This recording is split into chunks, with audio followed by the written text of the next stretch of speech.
UFC dünyasında trash talk və sərt söz duelləri adi hal sayılsa da, Sean Strickland bu dəfə təkcə rəqibini deyil, dini və mədəni mövzuları da hədəfə alaraq ciddi mübahisə yaradıb.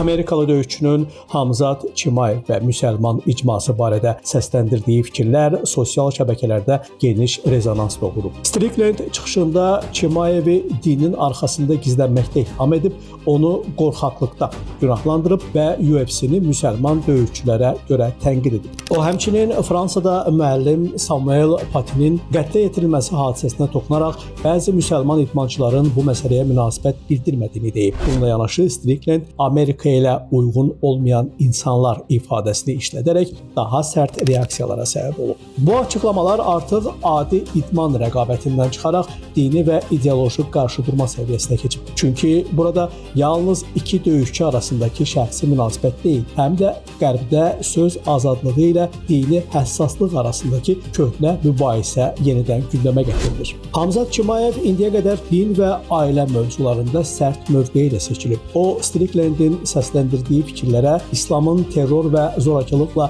eyniləşdirilməsinin yanlış olduğu, bir neçə radikal hadisəyə görə bütün müsəlmanların ittiham edilməsinin qəbul edilməz sayıldığı, dini təhqirin ifadə azadlığı adı altında normallaşdırılmasına qarşı çıxdığını, oktagon daxilində cavab verməyin daha doğru yol olduğu mesajını verib. Chimaevin tərəfdarları hesab edir ki, Strickland diqqət çəkmək üçün dini mövzudan istifadə edir. Amerikalı döyüşçünün fanatları isə onun siyasi korrektlikdən uzaq danışdığını müdafiə edirlər. Nəticədə bu qalmaqal UFC-də sadəcə növbəti trash talk deyil, həm də din, mədəniyyət və qərb-şərq dəyərləri üzərində gedən daha geniş debatın bir hissəsinə çevrilir. Məlum sərt söz duelinin problemi ondadır ki, Strickland fərdi radikal hadisələri bütöv bir dini icma ilə əlaqələndirir. Bu isə milyonlarla insanı eyni düşüncə altında təqdim etmək kimi təhlükəli ümumiləşdirməyə gətirib çıxarır. Xüsusilə MMA kimi qlobal auditoriyası olan idmanda bu tip çıxışlar həm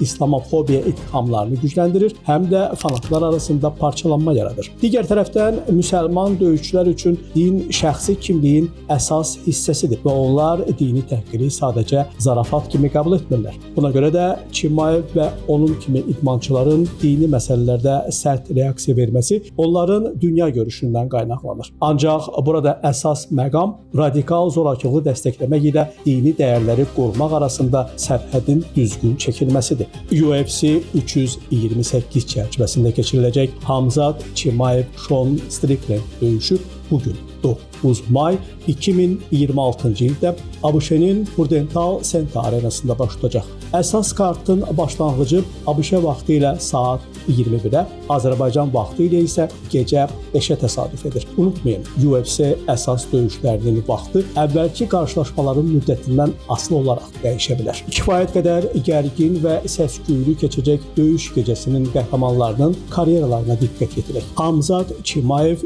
1 may 1994-cü ildə Çeçenistanda anadan olub. Daha sonra ailəsi ilə birlikdə İsveçə köçüb və idman karyerasını əsasən burada qurub. O, sərbəst güləş bazasından gələn döyüşçüdür və qısa müddətdə UFC-nin ən qorxulu rəqiblərindən birinə çevrilib. Chimaev peşəkar MMA karyerasına 2018-ci ildə başlayıb. UFC-də debüt etdikdən sonra isə rekord sürətlə populyarlıq qazanıb. Xüsusilə ardıcıl dominant qələbələri və rəqiblərindən az zərbə buraxması onu təşkilatın əsas ulduzlarından birinə çevirib. Chimaev Gilbert Burns üzərində dramatik qələbəsi, Kamaru Usman ilə dramatik qarşılaşma, Robert Whittaker və digər top rəqiblərlə baxımlı döyüşləri ilə adını UFC azarkeşlərinə sevdirib. Chimaevin əsas üstünlüyü güləş, fiziki güc və aqressiv pressinqdir. O, rəqiblərini erkən raundlarda yoraraq dominantlıq qurmağa çalışır. UFC ailəsində Chimaev yeni nəslin təhlükəli super ulduzu kimi qəbul olunur. Dana White onu uzun illər təşkilatın əsas simalarından biri hesab edib. Müsəlman və Qafqaz mənşəli azarkeşlər arasında isə xüsusi populyarlığa malikdir. Sean Strickland 27 fevral 1991-ci ildə ABŞ-nin Kaliforniya ştatında anadan olub. O, UFC-nin ən qalmaqallı və ən açıq danışan döyüşçülərindən biri sayılır. Strickland MMA karyerasına gənc yaşlarında başlayıb və uzun illər ərzində müxtəlif çəki dərəcələrində çıxış edib. O, xüsusilə sərt bokslu stili, yüksək dözümlülüyü və psixoloji təzyiqi ilə seçilir. Ən böyük uğuru UFC orta çəki kəmərini qazanması olub. O, həmin döyüşdə favorit hesab edilən İsrail Adesanya üzərində sensasiyon qələbə qazanaraq dünya çempionu olub. Stricklandin məşhur döyüşləri sırasında İsrail Adesanya ilə titul döyüşü, Dricus du Plessis ilə gərgin qarşılaşma, Paulo Costa və digər rəqiblərlə döyüşləri var. Strickland UFC-də daha çox anti-qəhrəman obrazı ilə tanınır. O, sosial və siyasi mövzularda sərt fikirlər səsləndirməsi ilə tez-tez gündəmə gəlir. Trash talk bacarığı və emosional çıxışları onu həm çox sevilən, həm də çox tənqid olunan simaya çevirib. Hamzat Chimaev və Sean Strickland qarşıdurması təkcə idman baxımından deyil, xarakter və dünya görüşü baxımından da maraq doğurur. Chimaev daha çox intizamlı, dini dəyərlərə bağlı və aqressiv döyüş maşını obrazı, Strickland isə sərbəst danışan, provokativ və psixoloji savaş sevən döyüşçü kimi tanınır. Bu səbəbdən onların mümkün döyüşü UFC-də son illərin ən prinsipial və emosional qarşıdurmalarından biri hesab olunur. Namiq Abbasov, Today Press TV.